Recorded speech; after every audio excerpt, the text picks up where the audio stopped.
आज की इस वीडियो कक्षा में आप HTML के बारे में पढ़ेंगे। तो आइए शुरू करते हैं। यदि आपको मेरा चैनल अभी तक सब्सक्राइब नहीं किया है तो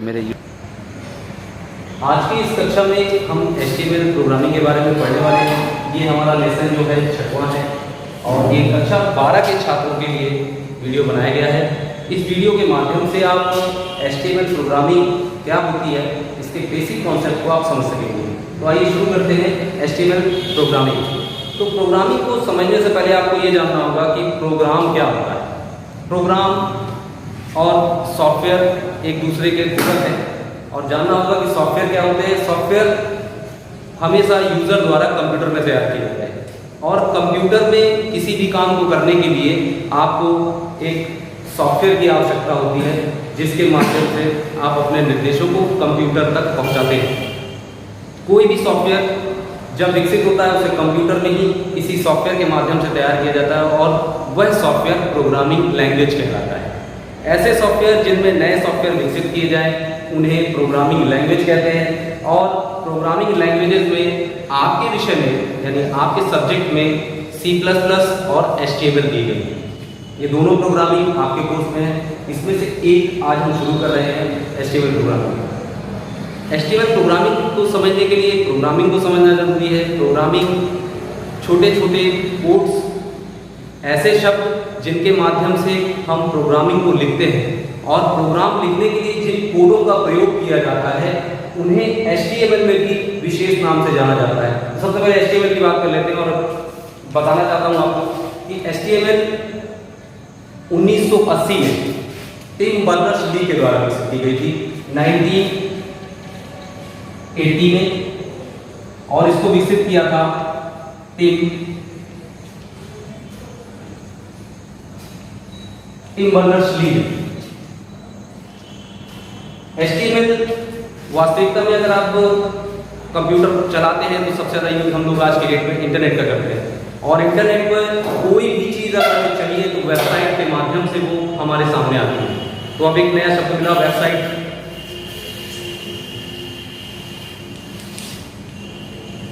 वेबसाइट, अब वेबसाइट क्या होती है?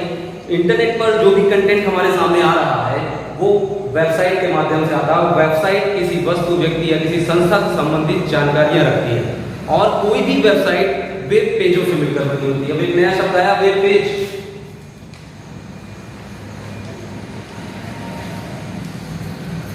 वेब पेज, जब भी कोई वेबसाइट तैयार होती है तो वो वेबसाइट कई सारे वेब पेजों का समूह होती है और प्रत्येक वेब पेज अलग अलग तरह की इंफॉर्मेशन को स्टोर रखता है और ये सारे वेब पेज जब आपस में जोड़ दिए जाते हैं तो वो बन जाती है वेबसाइट। जैसे हमारी किताब में अलग अलग पन्ने होते हैं और उन पन्नों को एक साथ जोड़ दिया जाए तो वो पन्ने मिलकर पूरी किताब बनाते हैं। हर पेज पर अलग अलग जानकारी होती है। आप उस विषय वस्तु पर पहुंचकर उस सब्जेक्ट के अपने किताब में किसी भी पन्ने पर पहुंचकर आप जानकारी प्राप्त कर सकते हैं। इस तरह वेबसाइट भी होती है। वेबसाइट में भी अलग अलग प्रकार की जानकारियां हैं, अलग अलग वेबसाइट है। तो इस वेबसाइट को बनाया कहाँ जाता है, कैसे बनाया जाता है? तो किसी भी वेबसाइट को बनाने के लिए HTML प्रयोग की जाती है और HTML का मुख्य प्रयोग है कि किसी वेबसाइट का स्ट्रक्चर डिजाइन करना। HTML किसी भी वेबसाइट को डिजाइन करने के लिए प्रयोग की जाती है कि HTML पूरी वेबसाइट का स्ट्रक्चर डिजाइन और उस स्ट्रक्चर को सुंदर बनाने के लिए एक और लैंग्वेज है CSS का प्रयोग। क्योंकि आपके कोर्स में CSS नहीं है, सिर्फ HTML है, तो हम HTML के बारे में बात करते हैं आगे।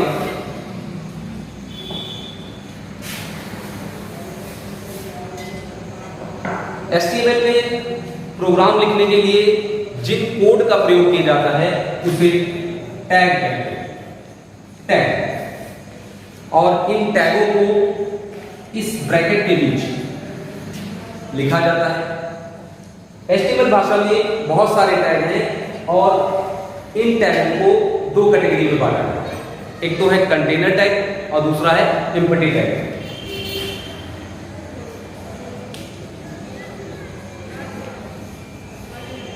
और दूसरा है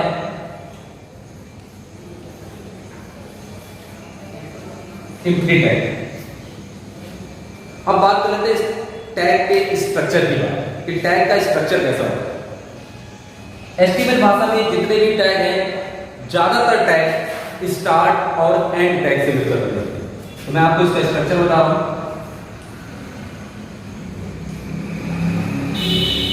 टैग का स्ट्रक्चर, प्रत्येक टैग, ज्यादातर टैग आपको ऐसे ही देखने को मिलेंगे कि उसमें एक टैग का स्टार्ट वाला भाग होगा,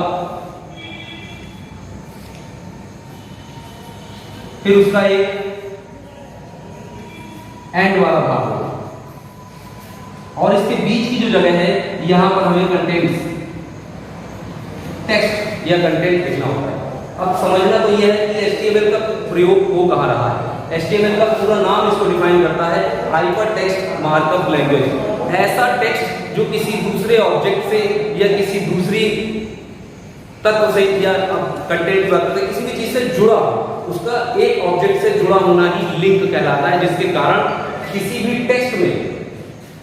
टेक्स्ट में दूसरे किसी ऑब्जेक्ट से जुड़ने का जो गुण होता है उसे हाइपर टेक्स्ट, उस टेक्स्ट के इस गुण को हाइपर टेक्स्ट कहते हैं, जिसके कारण HTML प्रोग्रामिंग का बहुत उपयोग हो गया। अब इसकी बात कर रहे थे कि स्टार्ट टैग और एंड टैग के बीच में हमने लिखा टेक्स्ट। तो जब HTML का कोई टैग किसी टेक्स्ट के ऊपर प्रयोग किया जाता है तो उस टेक्स्ट की फॉर्मेटिंग हो जाती है और वो हमारे अनुसार दिखने लगता है। अब स्टार्ट टैग और एंड टैग में अंतर कहाँ है? स्टार्ट टैग और एंड टैग के बीच में सिर्फ अंतर है स्लैश का। ये स्लैश स्टार्ट टैग में नहीं लगता है, एंड टैग में लगता है। ये आपको समझ में आ रहा होगा। अब बात कर लेते हैं कि HTML प्रोग्रामिंग भाषा में कौन कौन से बेसिक टैग हैं जिनका प्रयोग हर प्रोग्राम में आपको करना ही पड़ेगा। तो आइए इसको देख लेते हैं।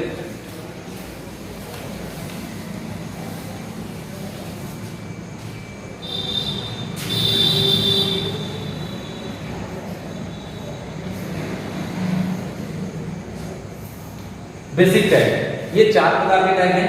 सबसे पहला है HTML, दूसरा है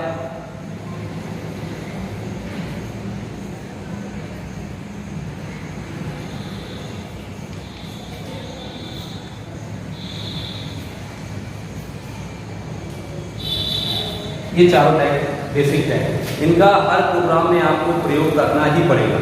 इनके बारे में डिटेल से जानेंगे, लेकिन आपको थोड़ा सा ये जानकारी दे दूं कि जो मैंने बताया था कि जो HTML प्रोग्रामिंग के टैग हैं वो 2 प्रकार के हैं, कंटेनर और एम्प्टी। कंटेनर टैग ऐसे टैग होते हैं जो अपने स्टार्ट और एंड टैग के मध्य किसी न किसी प्रकार की कोई सामग्री कंटेंट रखते हैं, ऐसे टैग कंटेनर कहलाते हैं। और एम्प्टी टैग स्टैंड एलोन होते हैं, अकेले यूज होते हैं, उनके साथ किसी अन्य टैग का प्रयोग नहीं होता है। तो ये तो हो गए बेसिक HTML टैग।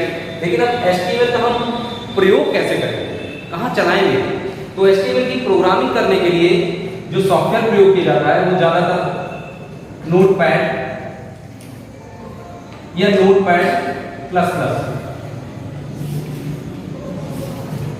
अब जो भी प्रोग्राम हम HTML का बनाएंगे वो नोटपैड में बनाएंगे। विंडोज में आपके मिल जाता है, स्टार्ट पे जाके आप क्लिक करेंगे, वहां सर्च में आप नोट डाल दीजिए नोटपैड, तो आपको नोटपैड मिल जाएगा। नोटपैड ओपन करिए और उसमें प्रोग्राम लिखिए और प्रोग्राम को सेव किसी भी नेम से आप कर लीजिए, लेकिन डॉट लगाकर आपको HTML या HTML लिखना अनिवार्य है। ये चीज आपको लिखनी जरूरी है।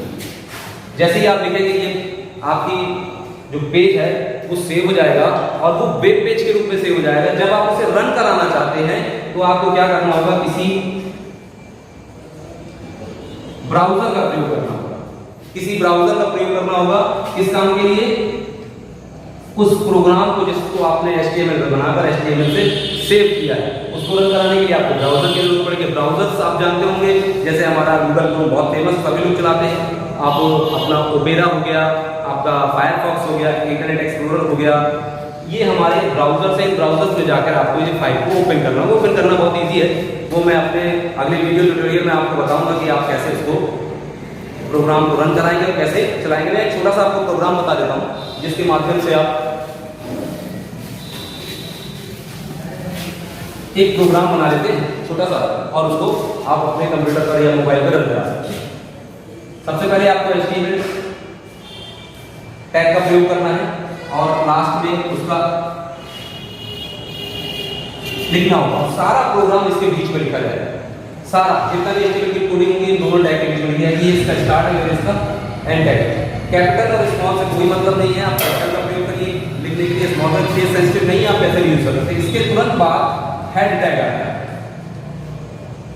हेड, और हेड का एंड टैग यूज करना कंपल्सरी है।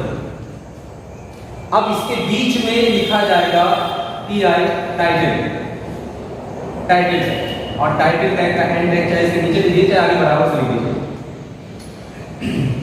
किसी भी एंड टैग को लिखना है तो उसके साथ में स्लैश का प्रयोग किया जाता है, जो मैं लगा रहा हूं, आप यहां भी देख रहे होंगे, यहां भी देख रहे होंगे और यहां भी। अब इसके बाद बॉडी टैग आ जाएगा और बॉडी का एंड टैग आ जाएगा। ये उन बेसिक टैग का स्ट्रक्चर है जो आपको अपना प्रोग्रामिंग यूज करना ही है, हर प्रोग्राम में करना है। अब जो भी आप प्रोग्रामिंग करेंगे वो बॉडी के इस वाले पार्ट के बीच में आएगा। मैं एक छोटा सा एक टैग प्रयोग कर लेता हूं जिसके बारे में हम आपको आगे बताऊंगा। H1 टैग हेडिंग टैग है, इसके बीच में मैं लिख देता हूं CIC